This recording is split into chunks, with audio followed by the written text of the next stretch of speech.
जो ये आपने बोला ये बिल्कुल सही बात है। ये तभी तो हम आज आपके माध्यम से भी माननीय मुख्यमंत्री से अनुरोध कर रहे हैं और उनसे अपील कर रहे हैं कि जेसीसी का गठन किया जाए।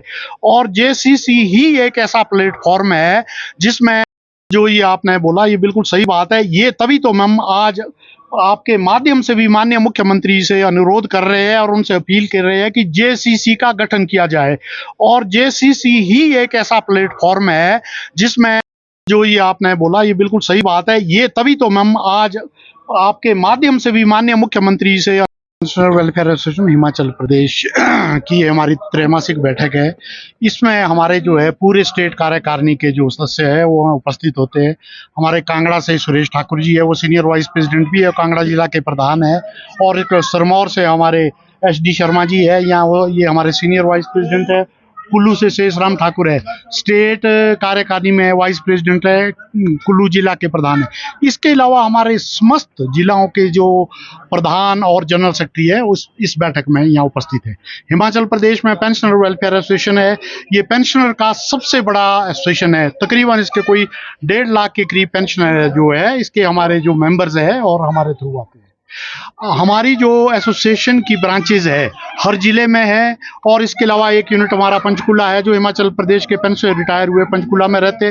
और 80 ब्लॉक है हमारे, जो है अभी 80 ब्लॉक में हमारी ब्रांचेज है। साथियों आप जानते ही है, जैसे हमारे जो पेंशनर साथी है 2016 से जो है पेंशनर और एम्प्लॉइज के लिए जो सरकार ने है पे कमीशन की रिपोर्ट दी थी, पर उस पे कमीशन की रिपोर्ट में अभी तक हमारे बहुत सारे जो पेंशनर्स के ड्यूज है वो पेंडिंग पड़े हैं। पिछली जो सरकार थी उन्होंने सिर्फ हमारे को 20% दिया था और उसमें भी एक राइडर था कि 50,000 मिलेगा। उसके अलावा जो प्रेजेंट गवर्नमेंट है सुक्खू जी की, इन्होंने पेंशनर के लिए जो है उसमें इन्होंने एक नोटिफिकेशन की है कि जिसमें 65 साल के जो पेंशनर है उनको 15% और जो 65 से 70 तक है उनको 18%, 70 से 75 के 20% और 75 से ऊपर को 35% मिलेगा।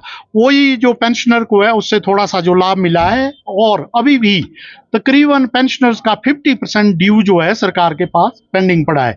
कई जो लोग हैं हमारे वो इंडिविजुअली कोर्ट में भी गए हैं, कोर्ट से भी ऑर्डर हो गए हैं, पर उसके बाद भी जो सरकार है जो सिंगल बेंच के ऑर्डर है वो DV में जा रही है। तो आज हमारी जो ये बेस्ट बैठक है इसमें हम ये डिसाइड करने जा रहे हैं कि हमने क्या करना है। और सबसे बड़ा हमारी जो मांग है आप लोगों के माध्यम से माननीय मुख्यमंत्री जी से बोलना चाहते हैं।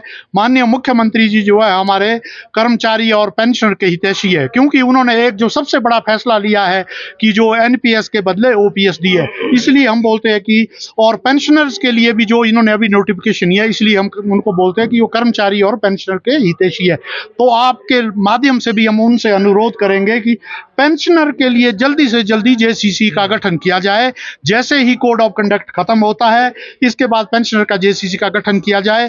और JCC की जो हमारी मीटिंग होती है वो हमारे जो वर्दी चीफ सेक्रेटरी है उनके साथ होती है, सेक्रेटरी फाइनेंस और बाकी सेक्रेटरी जिसमें होते हैं।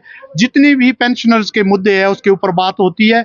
और इसके अलावा जो हम ये भी आपके माध्यम से बोलना चाहेंगे कि कुछ स्टेटों में बार कम्यूटेशन होती है, जो पेंशनर रिटायर होता है उसकी 40% पेंशन है हम लमसम में पहले ले लेते हैं और सरकार ये हमारे से रिकवरी 15 साल में करती है। उसके लिए हम ट्रेड यूनियन से जुड़े हुए हैं और पूरे प्रदेश के पूरे सारे पेंशनर है।